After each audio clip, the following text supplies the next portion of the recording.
ठिकाणी जमलेले सर्व वंचित बहुजन आघाडीचे कार्यकर्ते आमचे तालुका अध्यक्ष खंडे साहेब, कार्याध्यक्ष पप्पू जाधव आणि सर्व गायरानधारक, सर्व मित्र दादाराव, पत्रकार दादाराव काळे, बशीरपणा या सर्व कार्यकर्ते या ठिकाणी आम्हाला सहकार्य करतात. त्याबद्दल मी त्यांचे अधिक शुभेच्छा स्वागत करतो. मित्रांनो, गेलेल्या अनेक वर्षापासून 40 ते 50 वर्षापासून आमच्या गायरानधारकाचा जो प्रश्न आहे, त्या पुरंदर तालुक्यामध्ये माझ्या सोबत खांद्याला खांदा देऊन करणारे काम करणारे कार्यकर्ते आहेत. साधू शिरखंडे आहेत, दादाराव काळे साहेब आहेत आणि संपूर्ण बहुजन समाजातील गायरानधारक, बहुजन वीर सैनिक व सर्व जाती धर्माचे लोक एकजुटीने आणि ज्या वेळेस या ठिकाणी गायरानधारकाचा आवाज उठवतो त्यावेळेस हे सर्व मंडळी आम्हाला सहकार्य करतात. आणि आम्ही आज या उपोषणाच्या द्वारे आवाहन करतो की गेलेल्या 70 वर्षापासून उमरावती या गावामध्ये डॉक्टर बाबासाहेब आंबेडकर यांची 1 गुंठा जागा ही संवर्धकाची जागा असून तहसीलदार साहेबांनी याचं पत्र सुद्धा आम्हाला दिलेले आहे.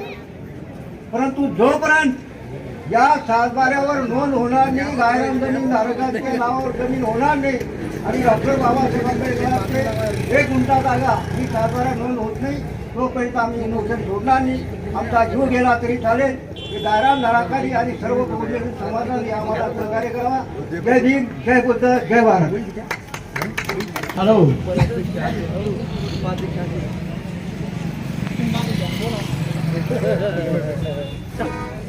आज या गायरान जमिनीचा प्रश्न मी बोदेगाव बुजुर्ग येथील सूर्यपान यादव वाघ माझ्याकडे 87 पासून ची एकी आहे आणि 2010 ची सुद्धा एकीला नोंद झालेली आहे. तरी पण या शासनाने आजपर्यंत 87 ची तर नाही पण 2010 ची सुद्धा नोंद आमच्या सातबाऱ्यावर केलेली नाही. यासाठी आम्ही हे धरणे आंदोलन करीत आहे. तरी शासनाने याची नोंद घ्यावी ही नम्र विनंती. आपल्या समोर हा विषय गाण्याच्या माध्यमातून सादर करत आहे.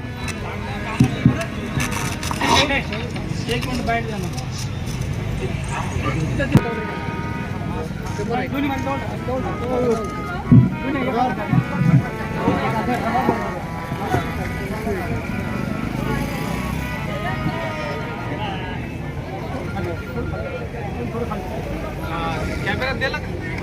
फोटो घेतोय का? कोणाकडे दिला? आज या गायरान जमिनीच्या प्रश्नासाठी गेल्या 40 वर्षापासून आम्ही संघर्ष करतो. अद्यापही आमची गायरान जमीन नावावर झालेली नाही. 1919 जी आर असताना आमचे प्रकरण तहसील काढले म्हणजे धुळखात पडून आहेत. आम्ही असा ठाम निर्णय घेतला की जोपर्यंत आमचं 1989 प्रमाणे जर गायरान जमिनीचे आम्हाला सातबारे जर नाही मिळाले तर आम्ही या ठिकाणी कायमचं धरणे आंदोलन करू. आणि सन 1989 नंतर ते 2015 नंतर शासनाने याचा तात्काळ जी आर काढून गोरगरिबाच्या जमिनी त्यांच्या नावे करण्यात यावे यासाठी आम्ही आंदोलन या ठिकाणी उभं केलेलं आहे. वंचित बहुजन आघाडीच्या वतीनं फुलंब्री तहसील कार्यालयावरती धरणे आंदोलनाचा कार्यक्रम आयोजित करण्यात आलेला आहे. मित्र हो, 1990 पासून ज्या लोकांचे पुरावे आहेत त्यांच्या नावावरती जमिनी करण्यात याव्यात व जे शासन जाणून बुजून जे गोरगरीब जनतेने ज्या जमिनी कसलेल्या आहेत त्यांच्या जमिनीवरती ताबा करण्याचा प्रयत्न करीत आहेत, त्याच्यावरती सौर ऊर्जा बसवण्याचं काम ते प्लॅनिंग करत आहेत. तर आमची एवढीच मागणी आहे की आम्ही जे गोरगरीब लोक आहेत ते त्यांचा उदरनिर्वाह शेतीवर करतात